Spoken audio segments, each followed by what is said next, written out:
Welcome to the Stokastic MLB Strategy Show. I'm your host, Neil Orfield. You can find me on Twitter at PlayerQDFS. I'm here with Adam Scherer. You can find him on Twitter at ShipMyMoneyDFS. And this show is sponsored by Sorare MLB, which is a collection of digital trading cards and an NFT-based free-to-play baseball game. We will talk about that a little bit more later on. Adam, how's your day going? Good. Excited to talk baseball. Yeah, for sure. How did you play the NBA Showdown slate last night? I did not. I have no idea what even happened. Golden State killed them, right? Yep, Golden State crushed the Lakers. I had softball last night, so I was like, I'm not gonna be able to watch the game, so I didn't end up playing that slate at all. Which I actually didn't play the last two NBA slates. Got to skip both of the Showdown and the like two day slate for NBA. But we got another 2-gamer tonight for NBA, so looking forward to that. Yep. I think you're gonna be back on NBA Deeper Dive. I'll be on live before lock, back to the usual structure. Sure, sounds right. I mean, do you know which one? Do you know that you're on later tonight at least? I should be on Deeper Dive, but okay. I haven't looked. So okay, just kind of yeah. And we also have another 11-game MLB slate, which we'll be talking about here. It's not starting until 6:05 Central, so we have plenty of time to talk about it. We don't need to force ourselves to get through 4 games in the first 20 minutes or something. You haven't asked me yet about my softball game, Adam. Did you win? We did. We won. We actually we were leading by more than 15 through 4 innings. So we got the 15-run rule. Went pretty well. Did you get hit by any line drives?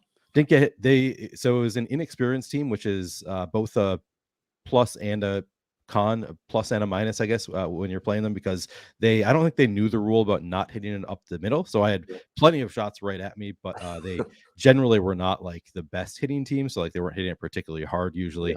But yeah, I survived unscathed, not a single hit at me. It's every year, the first game that I pitch, I forget like how sore it makes me. Like my whole because it's like the motion doesn't seem like it should make you that sick. That it doesn't, and it shouldn't. I think you should exercise more outside of softball season.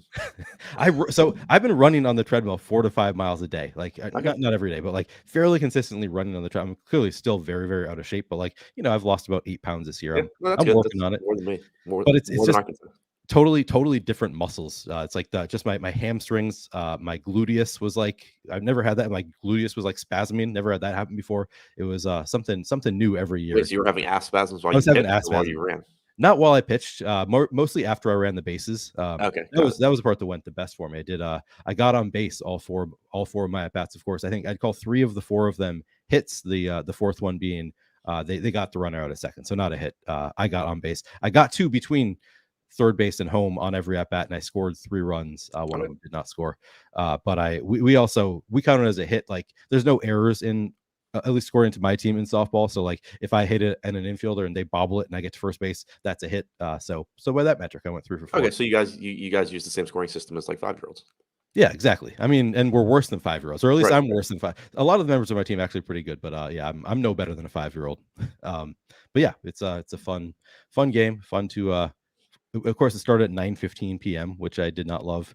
The first time ever, my friend suggested it. We are sponsored by a local restaurant and bar, like dive bar.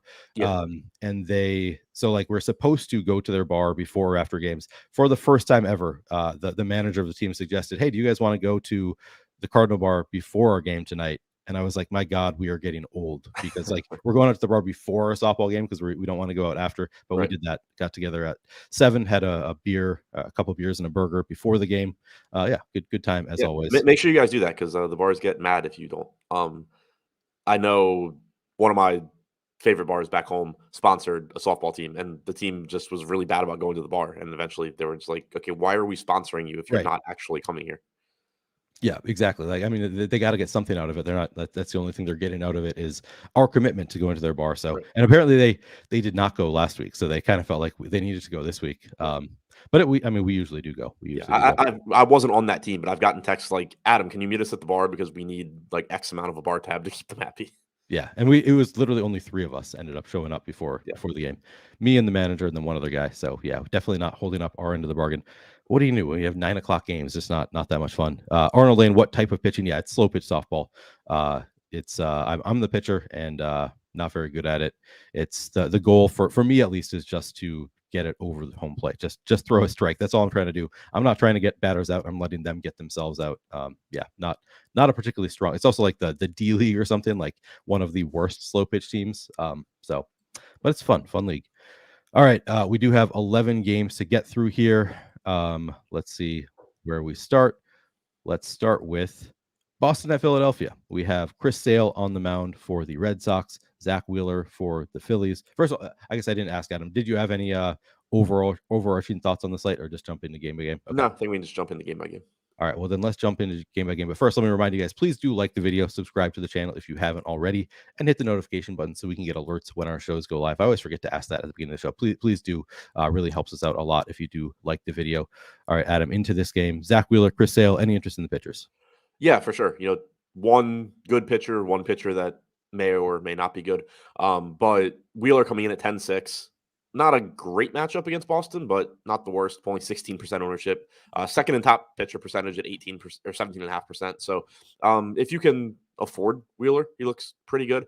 On the other side, you have Sale still coming in at 7,500. He's obviously had issues this year in terms of limiting power, but also has strikeout upside still. And at this price tag, it's mitigating a lot of the risk that you get from the power standpoint, and you're still getting, your strikeout upside. So for Sale this year, so far a 27% strikeout percentage to righties, 21% to lefties, 172 expected ISO to lefties, 183 to righties. So, again, he's risky, but at 7,500, there is still some upside there. He's pulling around 18 to 19% ownership, 13% chance of being a top 2 pitcher, but also a 13.5% chance of being a top 2 value pitcher amongst the guys at the top of the top pitchers tool. He's the highest top 2 percentage of anyone below $9,700 on DraftKings. So you're getting a nice discount there. And then he's the only pitcher with a double-digit top 2 value percentage out of the top 10 on tonight's slate. All right. So, so definitely some interest in Wheeler, possibly interest in Sale. Yeah, interested in both. Obviously, Sale's risky, but at that price, still like it. Okay. Yeah, I was reading chat again. Sven says the bar wants the glory of sponsoring Neil's ass spasms. Yeah, exactly. I guess they don't need us to go to bar. That's all they really want. All right. How about the bats? Boston and Philly. Any interest here? Some interest more so in the Philly side, just because Sale has been so hit or miss this year. You do have plenty of power upside for Philadelphia. A lot of power in this lineup. Harper's back, which is nice. Obviously lefty isn't ideal, but still can go to him. Castellanos is going to look good. Turner looks pretty good. Real Muto is a solid catcher option. So some interest in the Phillies, more so than the Red Sox. Wheeler is, at this point, I think, a better pitcher than Sale in terms of limiting runs. Philadelphia coming in middle of the pack in top stack percentage at 4%, but 2.5% ownership. So going a little bit under owned. More interested in getting to them than Boston. Okay. And how would you rank the 4 sides of the game? Wheeler 1, Sale 2, Phillies 3, Boston 4. All right. Second game on the slate, we have the Rockies outside of Coors against the Mets. We have Antonio Senzatella on the mound for the Rockies, Kodai Senga for the Mets. Any interest in the pitchers here, Adam? Some interest in Senga. He's expensive at 10-2, but does have a good matchup against Colorado. You're getting them in New York outside of Coors Field, so that's nice.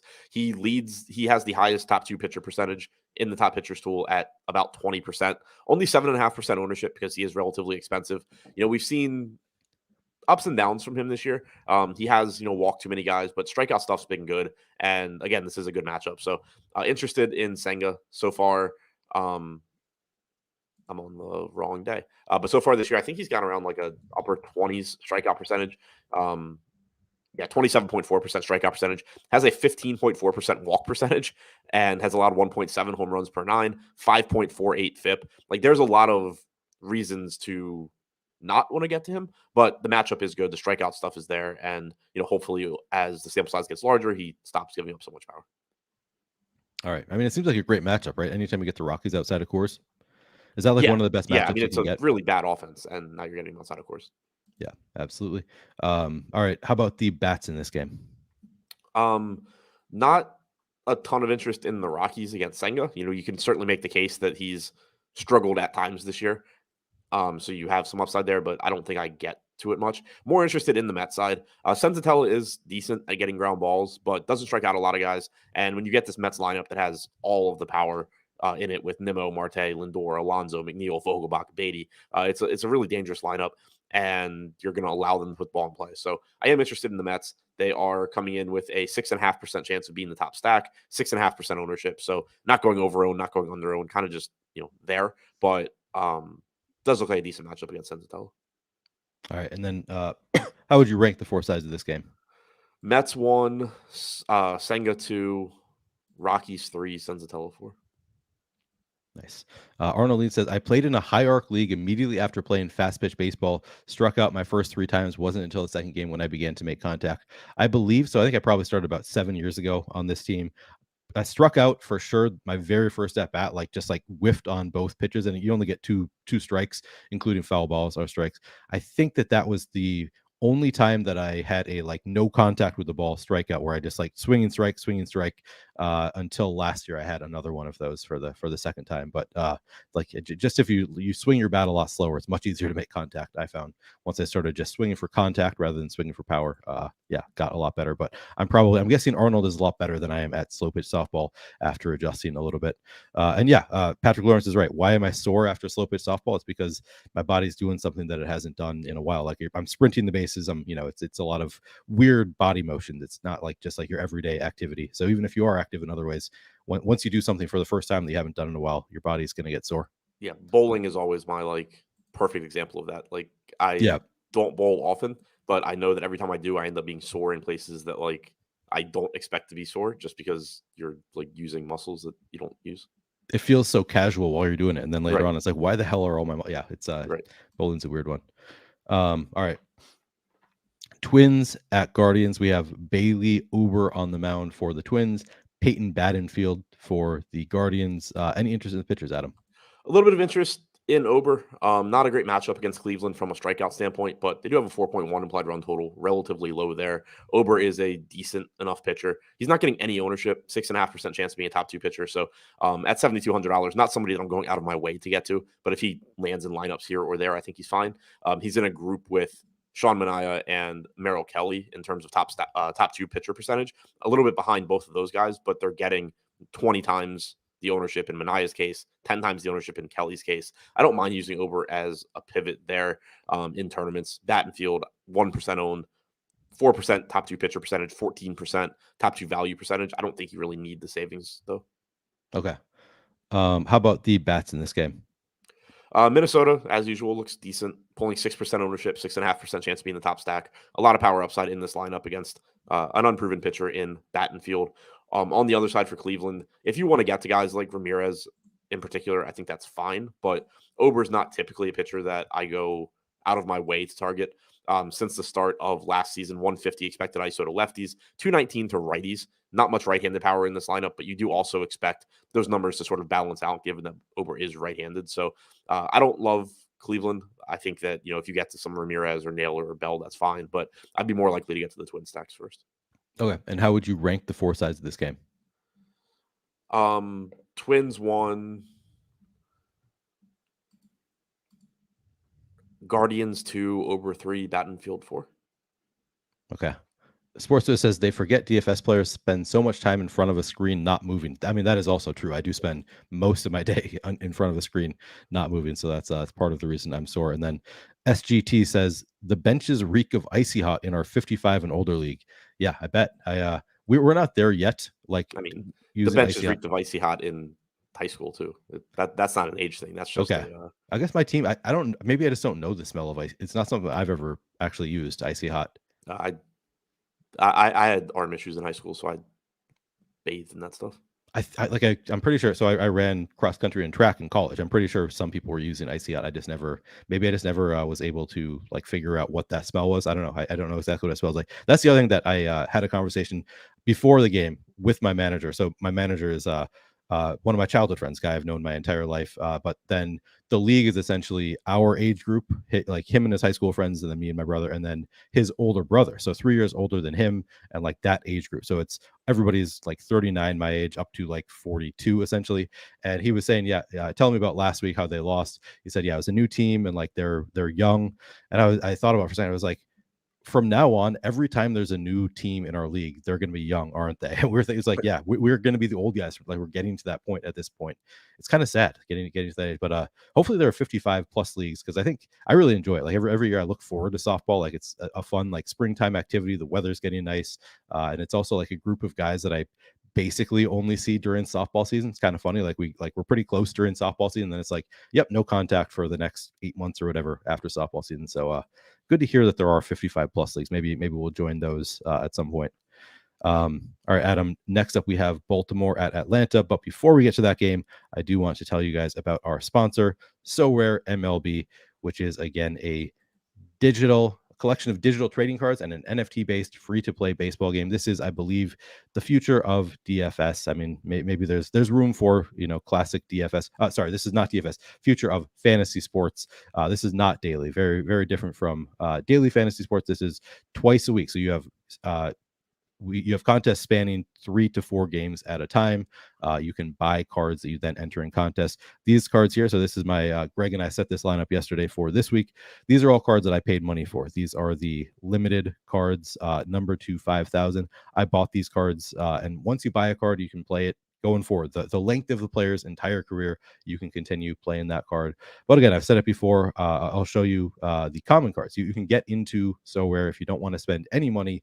You can get into it for free, dip your toes in. It's a lot of fun.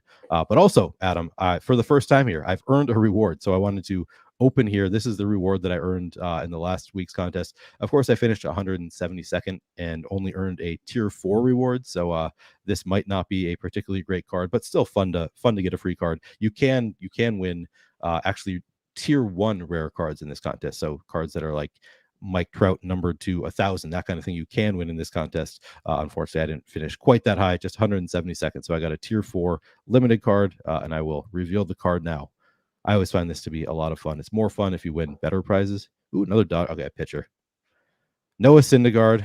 Got a Thor. Not the most exciting.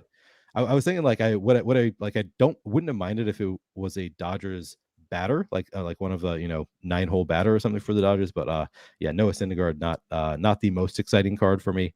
He looks cool in the picture. There's that. He does. I mean, his nickname is Thor, right? So yeah, he should look cool. But then the one other thing I want to show you guys is so I made a big mistake. Part of the reason I never show you the common cards is I signed up and just picked kind of at random, largely my common cards. I kind of didn't think about the fact that it's hard to actually acquire common cards. So when you sign up, I do highly recommend actually spending a little bit of time thinking about who you want on your team going forward. But I just drafted a bunch of not so great players in general. Not the strongest team. I took a lot of Twins. I got Jacob deGrom, looked okay. Garrett Cole. So my pitchers look good. Chris Sale, my third pitcher, maybe not the best choice. But in general, I haven't been playing this as much. I probably should just throw them in contests anyway. But if you make the mistake like I did of picking a bunch of crap batters, you can use your free swap. I'll do that now. Adam, can you see my screen right now? Do you have any recommendations for who I should trade in here? It's like small. All right. I just clicked it, so now it's bigger. Okay. So you're just trying to get rid of one of these? Yeah, so I can trade in one of these, and I'll get a different player, I think, from the player's same tier. So like Chris Sale, maybe. So of the top tier, I don't know who Trevor Gott is. I recognize the name, but I feel like he's a reliever. He is a relief pitcher, yeah, okay. And you have to play at least one relief pitcher. Oh, okay, got it. All right, scroll down. You have to play one relief pitcher, so Adam Simber makes sense. I mean, the way the Twins are using Nick Gordon, I feel like it's Nick Gordon, but I think Nick Gordon's good, so I kind of want to hang on to it. All right. Are you ever playing Ryan Jeffers? Probably not. I mean, I haven't been playing these in part because my team is so bad. Jeffers or Dahlbeck. All right, Jeffers or Dahlbeck. I'll trade in my Jeffers and see what I can get. All right, trade in. Is Dahlbeck hurt? He hasn't been in the lineup. Yeah, I don't know. I don't know if Dahlbeck is hurt. And then I get to choose what position I want to trade him in for. Simber has been hurt, so that's part of the reason that I can't fill a good team. Okay. So maybe should I try trade him in for a relief pitcher? How long is he hurt for? Because is that your answer for who to drop?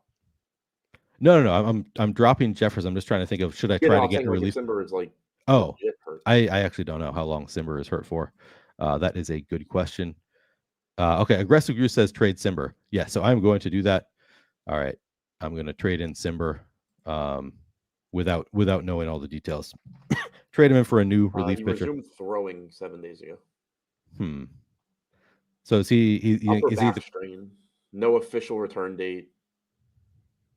Optimism that he won't have an extended stay on the injured list. Okay. And he will be a strong relief pitcher once he comes back, you think? I have no idea. I mean, they have Romero as their closer, right? They have somebody, yeah. Somebody who I have. He's on Blue Jays, so right? the only reason I know who their closer is because you've mentioned Jordan Romero for your Romano, I think. Oh, yeah. Okay. Yeah, so I don't know. I have no knowledge of bullpens, but Simber does seem like a reasonable drop. All right. I'll take Aggressive Goose's call and drop. If it doesn't work, just blame that dude. Exactly. And also I like being able to blame other people. All right. Simber, trade him in for another relief pitcher, I think. See who else I can get there. This is a bad decision because now I don't know who these people are. I should have traded him in for somebody that I would know who they are. Do you know who any of these relief pitchers are, Adam? You get Jacob DeGrom is.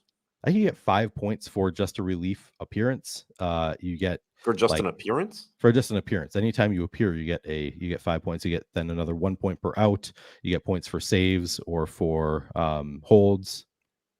So I mean, I know who Colin McHugh is because he used to be a starter. I have no idea what his role is on the Braves. Luis Garcia is the worst Luis Garcia in baseball. Yeah, I don't know who. Like, I recognize all of the names except for Victor Gonzalez. I have no idea what these people do. Yeah, I don't really either. I don't see anybody in chat shouting out somebody that I should trade out. So I'm just gonna pick Dylan Floro for now. Somebody different. Do you just like the name, or is it? Yeah, I have no reason here. Should I go Victor Gonzalez, who's on the Dodgers, more likely to get wins? Maybe. I was kind of thinking like just taking Dodgers players isn't the worst idea. I mean, Colin McHugh, I actually had no idea was still in baseball. You probably want to go because none of them are closers. But if you get points for just being in a game, you probably just want whoever is being used the most, right? Right. Yeah. The problem is, while I'm on a show, I don't want to spend the time looking it up. Yeah, I'll say like I'm trying to I feel like we spent too much time. Out, but like it's gonna take so long. Yeah. So I'm gonna just pick at random here. Who do you think? I think Victor Gonzalez is on the Dodgers. I'll take the shot. What do you think? Yeah, sounds good. The only person that I'm biased against, I rostered Colin McHugh in the Playboy Mansion FanDuel final in 2016, and he was, I think, out of the game by the time I actually got to the mansion. So screw that guy. But everybody else, I think, is fine. Okay. Aggressive says McHugh and Gonzalez pitch a lot. Okay, so I've got Gonzalez on the Dodgers. I love it. I'm just going with Gonzalez here. If he pitches a lot, that's all I need. All right, so I have made my swap. It was a bad decision on my part to go with it to replace him with a relief pitcher there because I was like, wait, I should probably have just picked like a position that we would know the players and have opinions right away. But Victor Gonzalez has been in the major league since 2020. Who knew? Yeah, and he apparently pitches a lot. Yeah, 5 2/3 innings this year. So whoever said that lied to you. But 5 total games. All right, well, not ideal. Like well, I'll get another free swap tomorrow. So anyway, that is one of the ways that you can take advantage of. It's not easy. You can't like just go and buy these common cards, but you can a lot of ways to acquire them either in contests or you get your daily free swap. So those are your ways to get new cards for these common contests, and of course they are free. So unlike the limited contests that I mostly talk about, these are free. If you just want to dip your toes in, kind of see how it works, I think it's a lot of fun. I think you will too once you have given it a chance. So check out Sorare MLB. I will throw a link in chat in just a second, but first we will get back to the game. We'll get back to talking about this slate. We do have your Orioles today, Adam. We've got Orioles against the Braves. Dean Kramer on the mound for the Orioles. Max Fried for the Braves. Any interest in these pitchers? Fried is just good. Not a great strikeout pitcher, but good overall pitcher. 3.4 implied run total for the O's. That's a very low total when you consider how good the Orioles offense is. So I do think there's some reason to have interest in Fried. We have him with about a 12.5% chance of being a top 2 pitcher. 30% projected ownership is the highest on the slate. That's because he's $8,200. So you're just getting a bit of a discount on him as well. Risky matchup, but good pitcher. Not interested in Dean Kramer against the Braves. Okay, Aggressive Goose says, I'm just going by the last 5 games. Apparently Gonzalez pitched in 2 of them. So maybe he was out for a while or something. Yeah, but that works. Yeah, that seems like good enough. If he's pitching recently, that's all I really care about. Yeah, I mean, the nice thing is that Aggressive Goose is now basically in our position where if this works out, you did a great job picking him, and if it doesn't work exactly. out, you can blame him. I listened to the right guy. If it goes well, and if it doesn't Right. go well, then it's Aggressive Goose's fault. Yeah, it's Right. perfect. Love that. All right. Any interest in the bats in this Baltimore Atlanta game? Interest in the Braves. Kramer is decent, but not great by any stretch. Since the start of last year, a 16% strikeout percentage to righties, 179 expected ISO. So far this year, a 228 expected ISO to righties, 304 to lefties. You have a lot of right-handed power in this lineup. You also have Matt Olson from the left side as far as power goes. Eddie Rosario is cheap. Michael Harris, if he's in the lineup, is relatively inexpensive and good. The Braves are just a really high upside offense in a decent spot against Kramer. They are coming in fourth in top stack percentage, 6% aggregate ownership, 6.5% chance of being in the top stack. They're relatively expensive at the top, but you can offset that with the bottom of the order as well. So certainly like getting to Atlanta. Baltimore is an offense that I'm never mad about getting to, but typically not going to get to a team against Max Fried. Okay. And then how would you rank the four sides of this game? Braves won, Fried. I guess Fried won, Braves two, but you could flip flop those depending how you want to view this. Orioles 3, Kramer 4. Okay. Aggressive Goose says, I'm going to change my YouTube handle now.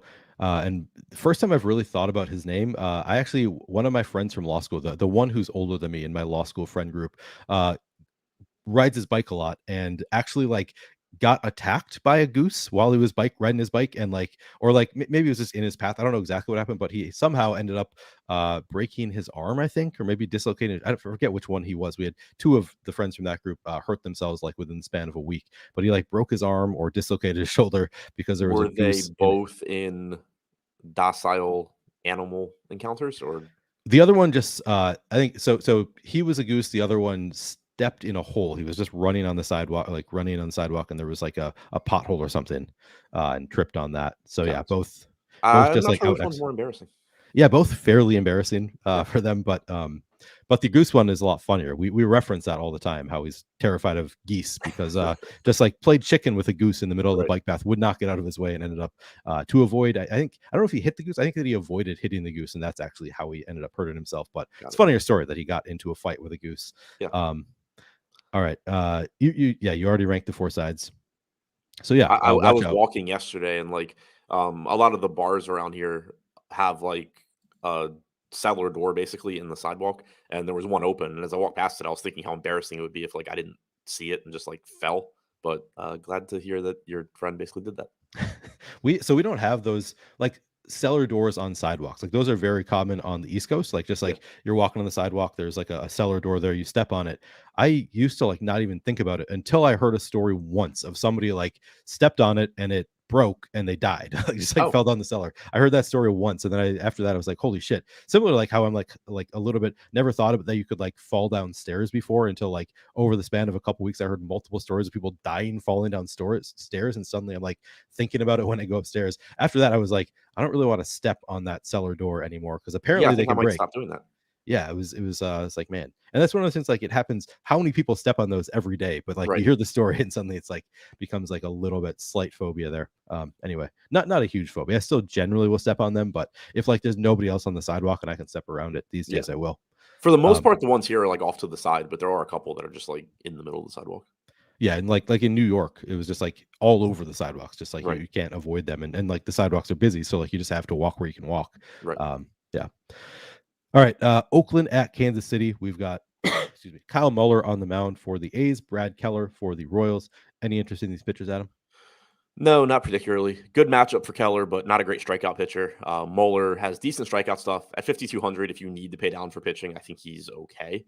But you probably don't need to pay down that much. And there's just better pitching on the slate. He's not getting any ownership. He has a 2% chance of being a top two pitcher. So overall, not interested in pitching here. Okay. How about the bats? Oakland's third in top stack percentage, which is kind of wild to me because they are Oakland. Keller doesn't strike out a lot of guys, but does a decent job of limiting power typically. Since the start of last year, 133 expected ISO to righties, 161 to lefties. So again, I'm a little surprised Oakland is as high as they are in top stack percentage. They are getting 10.5% ownership because they have the second highest top value percentage as well. That part I totally get because they are really cheap. You have Ruiz likely leading off at 3,100. You have Tony Kemp is free. Brent Rooker, former Twin, has been hitting the hell out of the ball this year. Laureano's back. You have JJ Bleday at min salary. So from a value standpoint, I get it with Oakland. I'm just a little surprised how high they are in top stack percentage. For the Royals, they're first in top stack percentage, which again kind of surprises me, but 18% aggregate ownership, 15% chance of being the top value team. Again, outside of Bobby Witt, they are really, really inexpensive. Vinny Pasquantino is someone you always like going to. Lefty here, but if you're stacking Kansas City, you're hoping that you're getting Moeller out of the game early because you're hitting well. So then you probably get favorable matchups for Pasquantino. So don't sleep on him. But you have a cheap Olivares probably hitting near the top of the order. Perez is going to look like a really good catcher option. Bobby Witt is always a fantastic play. So overall, I think these offenses are interesting in that they're facing pitchers that aren't great, but I am a little surprised that they're first and third in top stack percentage, just given that neither offense is that good. Adam, I felt like you were kind of twisting the knife a little bit when you said Brent Rooker, former Twin, hitting the hell out of the ball this year. Yeah, thank you for that. Because it would not have crossed my mind, to be honest, if Brent Rooker was a former Twin if you had not reminded me. So thank you for that. Just a standard Minnesota sports fan who the first thing. So after the Timberwolves won a game in the playoffs, or maybe after they lost, I don't know. I tweeted my brother, or I sent it, not tweet. I sent a text to my brother. Ant is so good, and his response was, can't wait to see him win a championship with another team in a few years. I'm like, that's just like the life of a Minnesota sports fan. It's brutal. 7 games in the majors for Minnesota in 2020, 58 games in 2021. Then he was let go. Went to Kansas City, San Diego, and now he's on Oakland with a 204 WRC plus and a 367 ISO so far this year. Good for him. I'm happy for him. Glad to see him succeeding. Former, basically first round pick. And we just let him go. Yeah. I mean, he is 28 now and hasn't been particularly good. Right. So maybe it's fair. How would you rank the four sides of the Oakland Kansas City game? Kansas City 1, Oakland 2, Mueller 3, Keller 4, just because Mueller's cheaper and neither one's very appealing. Larry, are you talking about the like stepping on the door and it collapsing and breaking? Larry says that happened to someone I knew as a kid in Brooklyn, broke his leg. Are you talking about the like sidewalk trap doors? I know he said that when we were talking about the Sellers. Oh man, so it happens more than I thought. It's not just the one person who died. It's apparently anecdotally it has now happened twice. So it has now happened twice. As right. It's way more frequent than I thought this was. This is a pandemic. Is that the word that we use? All right, so you just ranked this side. Okay, Detroit at St. Louis. So much going on in the world to distract us from the risks of cellar doors. I know. Now we got phones. We're going to be looking at our phones, not even knowing we're walking on a cellar door, and suddenly the earth is going to fall out from beneath your feet. It's just it's a dangerous world we live in. You're right, SportsWiz. All right, Detroit at St. Louis. We've got Matt Boyd on the mound for the Tigers, Jordan Montgomery for the Cardinals. Any interest in these pitchers, Adam? Some interest in Montgomery, just a solid pitcher. Doesn't get as many strikeouts as he probably should, given his stuff. The Cardinals are a weird organization that likes to pitch to contact for some reason. There was actually a really good Twitter thread a couple days ago because the Cardinals have been awful this year, and I assume they're going to start firing people soon. But a guy that used to pitch in the Cardinals organization tweeted out just talking about like how dysfunctional that organization is now, and how like when he was in the minor leagues, they would have their like overall pitching coordinator come into town and be like, you start telling these guys to pitch to contact and all of that. And then like the coaching staff would be like, don't listen to that. That's stupid. Like analytics say you shouldn't, and go strike people out basically. It's a really weird thing that some teams started doing over the last few years where they said instead of getting strikeouts, you should just be trying to have the ball be put in play within like 3 or 4 pitches. It's very, very dumb. But we've seen Jordan Montgomery sort of be a victim of that. He has good stuff. He should be able to get strikeouts, but because of how he pitches, he doesn't get a ton of them. 21.7% strikeout percentage since last year, only a 5% walk percentage, 3.46 FIP. So you have a solid pitcher facing the Tigers, reasonably priced at 8,600. I am interested in him. I just am always frustrated that he's not a better strikeout pitcher than he is, but still a 13% chance of being a top 2 pitcher, 16.5% ownership. Looks pretty good at 8,600. Not looking to get to Matt Boyd on the other side. I feel like the advice to allow contact is even worse now with every change that happened this year, like making it easier there for was base runners. I didn't read the article, but I saw the headline. I don't remember who wrote it, but it was either The Athletic or Fangraphs. But it was an article before the season started, basically predicting that the Cardinals pitching was going to take a massive hit with these rule changes because they have so many guys that try and pitch to contact, and then now you can't, shift. Right. So yeah, like I think it was predicting Michaelis would struggle in particular, but yeah, the Cardinals, the article predicted it, and it's happened. Interesting. All right. With that, any interest in the bats in this game? Yeah, I mean the Cardinals have sucked, but you do still have Goldschmidt, Contreras, Arenado, O'Neill. Like these guys are supposedly good hitters, and you're facing Matt Boyd, who worst. I think the worst sports take I've ever had. Was a few years ago. I thought that the Astros should be willing to give up Yordan Alvarez as part of a package for Matt Boyd. I thought he was like a top 10 pitcher at the time. He has fallen off amazingly. Yeah. Yordan Alvarez obviously also hit his ceiling. So I think that's the worst take I've ever had. But Boyd is not a pitcher I look to roster anymore. So far this year, 186 expected ISO to righties, sub 100 to lefties is good, 19% strikeout percentage to righties. But again, just getting to Edman, Goldschmidt, Contreras, Arenado, Carlson, O'Neill, DeYoung, all from the right side. The Cardinals' projected lineup only has one lefty, and that's Lars Nootbaar hitting ninth. So even though they have struggled this year, I still will want to get to them against Boyd. Larry C says that he remembers that take. But Adam, I bet we could find worse takes from you if we really thought about it as a group. Just think about Adam's worst takes. Does he have anything worse than worst takes in general? Sure. Like I tweet so much dumb shit, but as far as like an actual sports take, I don't think I've had one worse. All right, that's maybe fair. Mine was probably when I thought people were absolutely insane to think that Giannis was going to be better than Andrew Wiggins. I was like, that is the dumbest thing I've ever heard when people started saying that. I think I had the more common belief at the time that it was like when you I'll say it depends how early you were, because I mean, when Giannis was pretty drafted, early. he was just a freak athlete that could develop into a star, but normally those guys don't. Yeah, it's man, Finn's still stuck on the Twins a couple days ago. All right. Did you already rank the four sides of this Detroit St. Louis game? I don't know. I'm barely listening to myself today. Cardinals 1, Montgomery 2, Tigers 3, Boyd 4. All right. Up next, Texas at LA Angels. I don't see a pitcher in Fantasy Cruncher for Texas. I guess I could look in DraftKings. Looks like Dane Dunning, I think. Okay.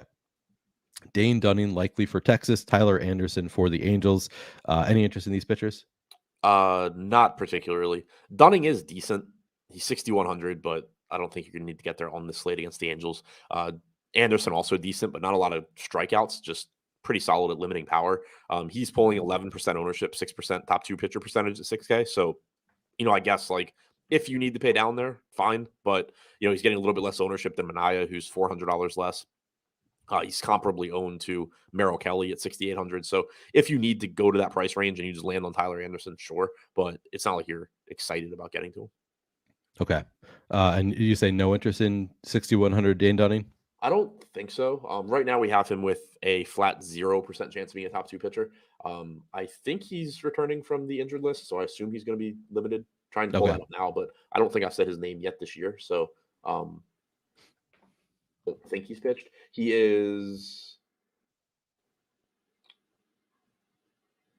He looks like he pitched on April 20. He's been working out of the bullpen. Okay. Yeah. But they're starting him today, but I still assume he's going 3-4 innings. He hasn't thrown more than 65 pitches yet this year. Right. But yeah, he's, I guess, been being used as a long guy mostly. So no interest there. How about the bats in this game? Some interest just because Texas is a good offense and the Angels have good hitters as well. In terms of top stack percentage, the Angels are coming in 5th, 6.5% chance of being a top stack, 6.5% projected ownership. Dunning is a solid enough pitcher, but you just have a lineup that has Ohtani, Trout, assuming Trout's back today. You have a cheap Zach Neto who's been leading off, Rendon, Renfroe, Drury, Ward, Rengifo. Like these guys all can do damage. So 5.2 implied run total for the Angels. Even though I do have some respect for Dunning, I think that they look pretty good. Also, you have this game in Anaheim, which is a favorable hitter's park after some changes they made to that stadium. On the other side, Anderson, as I said, not a great strikeout pitcher, but is decent at limiting production since the start of last year. Just a 143 expected ISO to righties, 102 to lefties.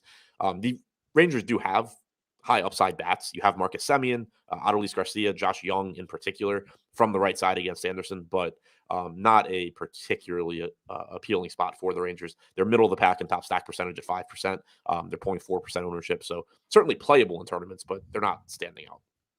Okay, and how would you rank the four sides of the game? Angels, Rangers, Anderson, Dunning. All right. Sounds good. We'll move on to the next game. Sportswiz says Adam has been right more than wrong compared to the other chalk donkeys out there, and he's not emotional. He's low-key a good dude. Are you low-key a good dude, Adam? Couldn't agree more. Couldn't agree. Yeah, great. I guess you just got to take that kind of compliment when you get it. And then Wesley Maxwell, love y'all's work. Here, Lake, can you sum up your best pitchers and stacks? We will do that at the end. Yeah, we always are going to do the best pitchers and stacks right at the end. So don't worry about that. All right. Next up. Arnold said you can digest all the trends and projections you want, but baseball has so many unexpected variables that suggesting outcomes is obviously extremely hard. It's actually pretty easy. You just assume that every offense, if you just assume every offense is going to fail every day, you're going to be right a lot. True.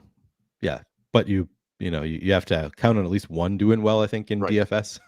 so from that perspective, from the DFS perspective, yes, you can accurately predict that most offenses are going to fail, but you can't just do that for DFS. Baseball is my favorite one where like you'll get like Sean V in here, like this offense is probably not going to succeed. Like, yeah, no shit, man. Like, right. Yeah. It's the most obvious thing. Right. Yeah. All right. On to Washington at Arizona. We have Josiah Gray on the mound for the Nationals, Merrill Kelly for the D-backs. Adam, any interest in these pitchers? Kelly's getting a little bit of ownership just because he's cheap. He's a decent pitcher. He's got a favorable matchup against a Nats offense that isn't very good. They don't strike out a ton, but at 6,800, it's not like you need, a million strikeouts from Kelly. He's just going to land in some tournament lineups. You're not thrilled about it. It's just a price play. On the other side, Josiah Gray does have good strikeout stuff, but also has a pretty tough matchup against Arizona here. In particular, Gray has struggled with left-handed power throughout his time in the major leagues. Since last year, a 240 expected ISO to lefties, 346 expected WOBA. This year, he's been better. 121 expected ISO so far, 276 expected WOBA. I don't know if that continues or not, but he does have upside in his arm. It's just scary when you have a pitcher that prior to this year, at least, has struggled with left-handed power. And now you're going up against a lineup that has Rojas, Marte, Carroll from the left side at the top, Alec Thomas, a good hitting prospect towards the bottom from the left side, Christian Walker, Lourdes Gurriel, both right-handed, but also, power hitters. So Gray is sort of interesting to me from a tournament standpoint, just in that he's not getting any ownership. And you compare him to like Tyler Anderson. Anderson's getting 11% ownership, 6% chance of being a top two pitcher. Gray is $400 more, 5.2% chance of being a top two pitcher. So basically the same and getting, 1/11th the ownership. Gray is getting 1/20th the ownership of Minaya. He's getting 1/10th the ownership of Kelly on the other side of this game. He makes some sense just from a standpoint where the field is going to guys in his price range and they're not any better than Gray. It's just that they have, better matchups. But like we were just saying, hitting's really hard and teams are going to fail a lot. Patrick Corbin yesterday, a perfect example. Not a great pitcher, but he is cheap. He was cheap. And, if you landed on him, I actually ended up landing on him a little bit more than I expected. And, it works out. Hitting's hard. So from that standpoint, I think that getting to Gray makes some sense, but you're obviously not going to have any confidence in it. Getting to the Arizona bats is the side that I would expect to win out more often. Okay. So more likely to go to Arizona bats. Let's jump into the bats a little bit. What is your level of interest in the bats in this game? Definitely interested in Arizona in particular. They're second in top stack percentage. This one makes sense to me. They're sandwiched in between KC and Oakland, who I don't totally get why they're so high. Like, I get that they're good, but I'm a little surprised they're at the top. Arizona makes sense to me. Again, Gray's been good so far this year at limiting power, but that's still something that, I need to see him continue to do before I start to actually believe it. And you do have plenty of upside in the Arizona lineup. 9% ownership, 9% chance to be in the top stack. So they're getting half the ownership of Kansas City. They are also more expensive than Kansas City. So, that's part of the reason why. But definitely interested in Arizona. Washington's a more difficult sell. 4% chance to be in the top stack, 5% projected ownership. They are first in the top value percentage because they're so cheap. Kelly doesn't miss a lot of bats, but not a bad pitcher. 176 expected ISO to lefties, 135 to righties since the start of last year. Not enamored with Washington, but I do think that if you need value, looking to Luis Garcia, Keibert Ruiz in particular makes some sense. Okay, and then how would you rank the 4 sides of the game? Arizona 1, Kelly 2. I do like so Gray 3, Nats 4. And again, I do like isn't the right word, but I think Gray is going under-owned relative to pitchers like Kelly, Manaea, Anderson that are priced around him. Okay. We got a fantasy baseball question. Do you have a take on this? Spencer says, "Hey I guys, don't know shit about season long. do you have any opinion on Tanner Bibby as a prospect?" I mean, strikeout stuff looks good. I don't remember exactly what he looked like in the minors. I do know that he's somebody that when he pitches is interesting because of the strikeout upside. But and he's also been good through his first couple of starts. But yeah, I'm the wrong person to ask as far as like streaming season long because I don't really pay attention. But as a he's tough. As a prospect, he's now made a total of 5 starts above AA, 3 at AAA, 2 in the majors. Strikeout stuff has been good. The bat projects him for a 22% strikeout percentage. Zips is at 21.2% rest of season. Low to mid 4s and FIP. So, overall looks like a solid pitcher. And he is 24 and, not experienced. So there is the chance that he's just better than expected right out of the gate. Fangraphs has him as a top 100 overall prospect. So overall, I think he does look like a promising prospect. But again, I just don't know enough to say whether you should drop him to stream or not. That's the best answer you're going to get from us. Larry said he picked him up in a 15-team league and he's riding with him again this week. So you can factor in Larry what he's doing as well. But yeah, sounds like a decent prospect. All right, we will move on to the Dodgers at San Diego. I do want to tell you guys though about this great offer that we have from BetMGM, where you can get up to $1,000 paid back in bet credits after you sign up for BetMGM. All you need to do, use the link in the description of this video or use promo code PlatinumSub when you sign up, and you get 2 great offers for the price of one. Not even for the price of one. Basically, really, really inexpensive to get 2 fantastic offers. You get $1,000 paid back in bet credits plus a free month of Stokastic plus Platinum. That's $120 value. That's all of the tools that we have here at Stokastic. Top pitchers tool, top stacks tool, top batters tool. You get our ownership projections, our overall projections, etc. Everything included for a full month when you sign up for BetMGM. Plus, you get that first bet covered up to $1,000. So you have to sign up. I believe you have to deposit $10 and then make a bet of at least $10. And whatever the size of your bet, from between $10 and $1,000, you will get that amount back in bet credits if your bet doesn't win. Of course, if you win the bet, then obviously you're not going to get the bet credit back because you're just going to get all the money that you won. That's obviously the best case scenario, is you win the bet and get that money. But even if you do lose the bet, you get back the amount you paid in, up to $1,000 in bet credits. Really a fantastic deal. On top of that, you get the free month of Stokastic plus Platinum. Should remind you, the legal age for gambling in most states is 21 plus. And if you or someone you know has a gambling problem, call or text 1-800-GAMBLER. So if you live in a legal betting state, you have not yet signed up for BetMGM, make sure you're using the link in the description of this video or use promo code PlatinumSub. You have to do that. Otherwise, we won't be able to track you. We won't be able to give you that free month. But if you use that promo code PlatinumSub when you sign up or the link in the description, you'll be able to get a free month of Stokastic plus Platinum along with that great first bet insurance there. All right. Dodgers at Padres. We have Clayton Kershaw on the mound for the Dodgers. Yu Darvish for the Pods. Adam, any interest in these pitchers? Yeah, 2 solid arms, 2 dangerous matchups, but at least from a tournament standpoint, they're pretty interesting. Both guys only pulling 6% ownership. Kershaw's fourth in top 2 pitcher percentage on DraftKings, but he's expensive. You have to pay more for him against the Padres than you do for Senga, Wheeler, Castillo, who are the 3 guys ahead of him in top 2 pitcher percentage. So that's why you're seeing low ownership at 6%, but you certainly can pay up to be contrarian there. Similarly for Darvish, he's just shy of 10K facing the Dodgers. It's going to be tough to click that name, but he's 6% owned. So in tournaments, the upside is pretty appealing, but clearly 2 very, very difficult matchups. Yep. And then any interest in the bats? Yes, just because of who they are. The matchups are not ideal, but you just have so many good hitters in the Padres lineup and the Dodgers lineup. I would get to the Dodgers side first against Darvish, I think. 178 expected ISO to righties since the start of last year, 140 to lefties. so far this year, 189 to righties, sub 100 to lefties, but it's the Dodgers. You just have a ton of good hitters. Same goes for the Padres.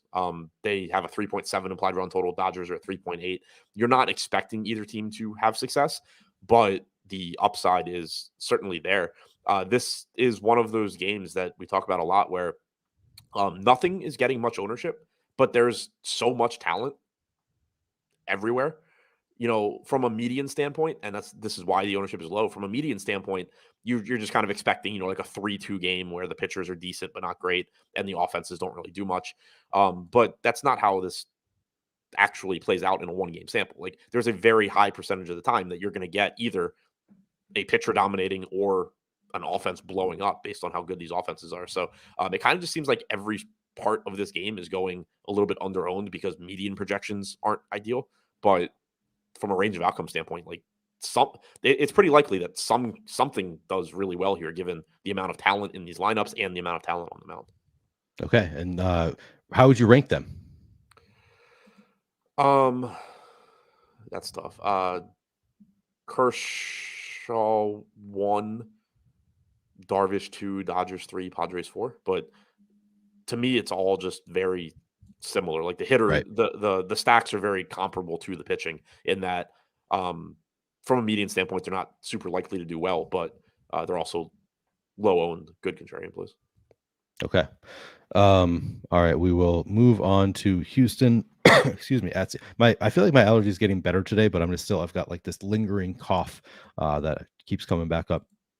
Moving on to Houston at Seattle. First, Chop says, did they wear flannels in Brokeback Mountain? May explain the ass spasms. I feel like that's like, I understand what you're going for. I feel like you need to workshop that just a little bit more. Like, it's a little bit of a logical leap there, but I get the joke, get where you're going with it. The joke is there. Just the joke is there. It's just not quite. You're just not quite there yet. So maybe keep working on that one. All right. Houston at Seattle. We have Christian Javier on the mound for the Astros. Luis Castillo for the Mariners. Any interest in the pitchers here, Adam? Yeah, Castillo is just a good pitcher. Again, a tough matchup for him going against Houston, but he's third in the top pitchers tool. He is getting 24% ownership. This is one where it's a little surprising to me. Like, he has the exact same top 2 pitcher percentage right now as Clayton Kershaw, and he's getting 4 times the ownership. I understand Kershaw has a tough matchup with the Padres, and he's a little bit more expensive, but it's also not like Castillo has an easy matchup with Houston. So a little surprised at the gap there. I think that the way ownership looks right now, Castillo is going over-owned compared to pretty much everybody else at the top. He's getting 3 times the ownership of Senga, who has a higher top 2 pitcher percentage at basically the same price tag. He's getting like 1.5 times the ownership of Zach Wheeler, who's $600 more, but has a higher top 2 percentage. So I think Castillo is a perfectly fine play. I just think the ownership's a little bit out of whack right now, where people are like greatly preferring him, even though range of outcomes for him is similar to guys like Senga, Wheeler, Kershaw. Javier on the other side pulling 11% ownership, 14% chance of being a top 2 pitcher. Good strikeout stuff. Not the best matchup against Seattle, but solid pitcher's park, 3.7 implied run total. The pitching here does look pretty good. Okay. What about the bats? Not a ton of interest, kind of like the Dodgers and Padres game where it's very difficult to look at either pitcher and make a case for like why you think the offense is going to succeed. But you do still have, 2 good offenses. If you want to get to a low-owned Houston team or a low-owned Seattle team, I think it's fine. But there's nothing that really stands out. Since the start of last year, 163 expected ISO to righties for Javier, 123 to lefties. For Castillo, a 109 expected ISO to righties, 139 to lefties. There's just nothing that looks particularly good. It's more so just a matter of being like, oh, well, Houston and Seattle both have talent, and they're not going to be popular. But they're also the bottom 2 teams in top stack percentage right now. All right, and then how would you rank the 4 sides of this game? Castillo 1, Javier 2, Mariners 3, Astros 4. All right. We have one final game on the slate, but of course, another way to take advantage of our offers, get the Stokastic offer for a great deal, is we have this May bundle going on to celebrate the absolute unprecedented heater of CFO and projections guru Steve DeColt's Buzzard. We're doing a special promo. You can get 3 days of either weekly or monthly Stokastic Platinum for just $5. So it's if you sign up, my understanding of this promo, you sign up for either a weekly or monthly subscription of Stokastic, you can get the first 3 days of that subscription for just $5. So you pay $5 up front. You will, of course, you're signing up for a subscription, so it will renew automatically after those 3 days if you don't cancel it. But if you just want to check it out and not pay more than $5, you can sign up. You'll pay $5 right away, cancel the subscription if you want to, so it won't auto renew. Otherwise, I would recommend not doing that, because you're probably going to like the tools. You're probably going to want to keep using them for more than those 3 days. But a fantastic offer to check out the Stokastic tools for 3 days for just $5. You need to use promo code MAYBUNDLE when you sign up, or use the link in the description of this video. Of course, this includes all of our projections, ownership, the tools that we've talked about already, top stacks, top pitchers, etc., lineup generator for every sport. Really a fantastic deal. And it's, of course, after 3 days is up, your weekly or monthly packages will auto renew at the regular price unless you do cancel that subscription. So you got to keep that in mind if you're unsure. But once you have access to the tools, you're probably going to want to keep them. But sign up using promo code MAYBUNDLE to get the first 3 days for just $5. All right, Adam, final game of the slate. We have the Brewers at the Giants. Corbin Burns on the mound for the Brewers. Sean Manaea for the Giants. What's your level of interest in these pitchers? They both look pretty interesting. Manaea is just really, really cheap in a park that does a good job limiting power. Basically league average in terms of runs, park factor wise, but limits power, 5,600 for Manaea. He hasn't been going deep into games, but he has been throwing plenty of pitches. 71 pitches last time out, 88 3 games ago, 82 4 games ago. So at 5,600, I do think if he's pitching well, he can go deep enough into this game. He's pulling 22% ownership at 5,600. Milwaukee's a decent offense, but it is a park downgrade for them going into San Francisco. So from a value standpoint, Manaea looks pretty good. There are some guys, as I've mentioned, that are getting a lot less ownership than Manaea that are at least comparable from a range of outcome standpoint, but from a medium projection standpoint, he does look like the best value pitcher in this park at 5,600. Burns, we know, is a good pitcher, favorable park to pitch in. He's pulling 17% ownership, 11% chance of being a top 2 pitcher at 9,300. Not the most favorable matchup against the Giants, but 3.9 implied run total. Don't mind getting into some Burns here. Okay. Yeah, sounds like Josh is all in, says Manaea season 5.8K is nuts in his opinion, and the Brew Crew is bottom 5 in WRC versus lefties so far. Looks like a nice matchup. All right, how about the bets in this game? Yeah, I mean, if you get to in tournaments, if you get to them a little bit, I think that's fine, but nothing that really stands out. Milwaukee is coming in middle of the pack, 5% chance of being top stack, 2% ownership. So they are going a bit under owned. And then you couple that with Manaea being really popular, makes them somewhat appealing. But, more often than not, you're still expecting Manaea to win out there. San Francisco has the more difficult matchup, 3% chance of being the top stack, 1.5% ownership. Not really loving either stack. All right. And how would you rank the 4 sides of this game? Manaea, Burns, Brewers, Giants. Okay. Aggressive Goose says they did in fact wear flannels in Brokeback Mountain, by the way. Sven Gunnar says everybody knows ass jokes need refinement. Look, if you look at me and you think Brokeback Mountain, you think I'm as handsome as Jake Gyllenhaal and Heath Ledger, I'm okay with that. That's kind of the look I'm going for, handsome guy in a flannel. I don't and I think that I do pull it off just as well as Jake Gyllenhaal and Heath Ledger. We can all agree. All right, Adam. We've got through all of the games on the slate. If you are in a 3 max contest, you have to choose 3 stacks. Which 3 stacks are you going to? Arizona, Atlanta, Angels. Top 3 pitchers. This one's tough. Like all of the top pitchers are sort of dicey. I like the lack of ownership coming into Senga. So I'll go Senga, Castillo, Sale. Fried needs to be on there too. I like Senga as a contrarian play, but in terms of like who projects the best, I guess Castillo, Sale, Fried. Okay, and then you're throwing Senga in there as kind of another pitcher that you like. Yeah, Manaea also is I think the best value pitcher. Okay, so really some nice pitching options today.